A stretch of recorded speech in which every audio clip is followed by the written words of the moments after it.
Week 14 of the fantasy football season. Here's a few players I would look to stash this week before fantasy owners in your league go out there and get these guys, or if they break out and then you got to waste fab money or waiver claim to get them. First player, Jameis Winston of the Cleveland Browns. So Jameis Winston, I know he's that ultimate gunslinger type of quarterback where some weeks he's going to put up a lot of points and some weeks he's going to have down weeks. But with his big arm and just keeps going out there throwing that football down the field. One game hasn't been great with Nick Chubb or Jerome Ford all season long. Winston's made this offense better. He's got legit weapons. Obviously, Jerry Jeudy having a breakout season. David Njoku, one of the better tight ends in the league. Elijah Moore, Cedric Tillman. So a lot of good weapons. And when you arm like Jameis Winston, where you keep putting that football down the field, points are going to come your way. Week 11 in New Orleans, 395 pass yards, 2 touchdowns, 2-point conversion. Week 12 in the snowstorm versus Steelers, 219 pass yards, 7 rush yards, a touchdown, a 2-point conversion, a fumble loss. And then week 13 at Denver, the monster game, 497 passing, 4 touchdowns, 3 interceptions with 2 pick sixes, a 2-point conversion, and 11 rush yards. So this week, I know a tough matchup at the Steelers, but if he goes out there versus this Steelers defense and puts up a big ball game, Jameis Winston's definitely someone then you have to consider to put on your fantasy roster. I know week 15, not a great matchup versus the Chiefs. Then 16 and 17, good matchups with the Bengals and the Miami Dolphins. So Jameis Winston, we saw years ago with Tampa Bay, 30 touchdowns, 30 interceptions in the season.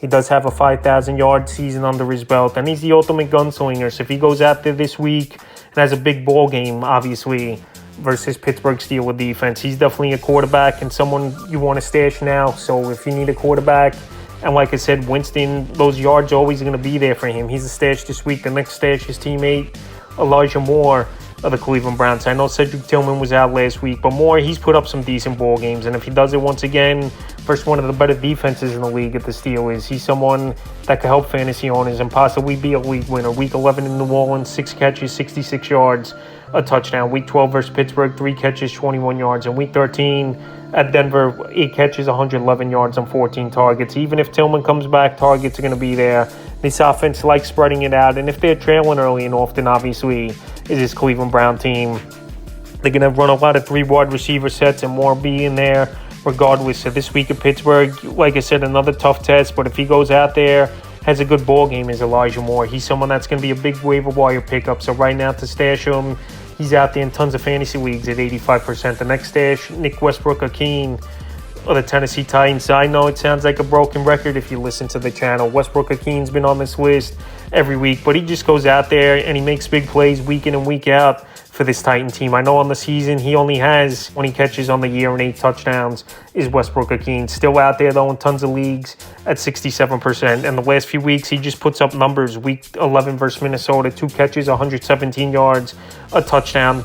Week 12 at Houston, 2 catches, 48 yards, a touchdown. And week 13 at the Commanders in that game, 3 catches, 61 yards, and 2 touchdowns. So this week a great matchup versus the Jaguars, 3rd most fantasy points to wide receivers on the season. And if Westbrook-Ikhine just could get more productive in terms of getting more targets and catches, he's really going to be someone that could put up numbers. So this week, if he does it once again, finds the end zone, he's a wide receiver, in my opinion, that should be owned in 50% or more fantasy leagues. Next stash is Marquez Valdes-Scantling of the New Orleans Saints. He falls in the same category, obviously, as Valdes-Scantling is a Westbrook-Ikhine, and he's out there in 66% of fantasy leagues. In the last 3 weeks, he's gone out there and produced. Week 10 versus Atlanta, 3 catches, 109 yards, 2 touchdowns. Week 11 versus the Browns, 2 catches, 87 yards, a touchdown. And week 13 versus the Rams, 2 catches, 36 yards, and a touchdown. So Valdes-Scantling, he's going out there. He's making big plays for the same team as a deep ball threat. And with this wide receiving room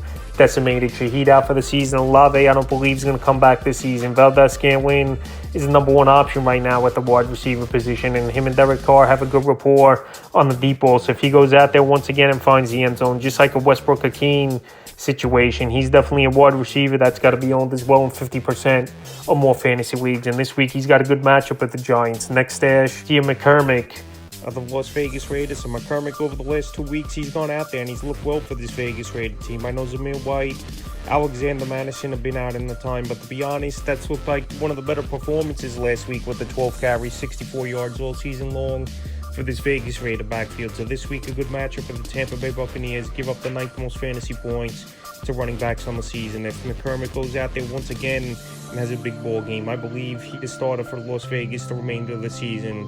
All season long, we really haven't seen much from the backfield for this Raider team, and at 2-10 on the season, I believe he should get the opportunity. Did sign him main roster contract as well as his Vegas Raider team, where he was up and down between the practice squad over the last few weeks. So right now with McCormick available in 97% of fantasy leagues, I think he's a player you should go out there and get this week, because if he goes out there and has a good game, you're gonna have to waste that fab money or waiver wire claim on him, where right now he's easily available almost in every fantasy league. Next stash, Patrick Taylor Jr., San Francisco 49ers.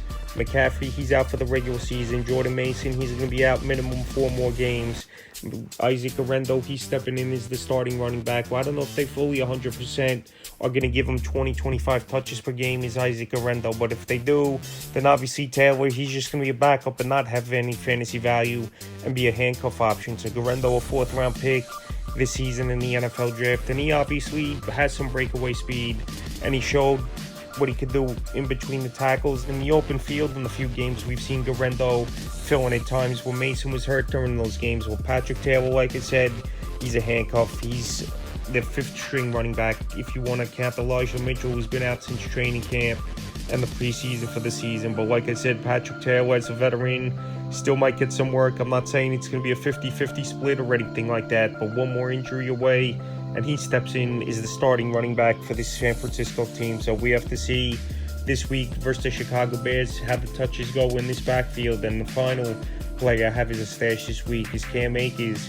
of the Minnesota Vikings. Cam Akers, the last couple weeks, his snaps have gone up a little bit for this Minnesota Viking team. Aaron Jones, he was in the doghouse a little bit last week, fumbling.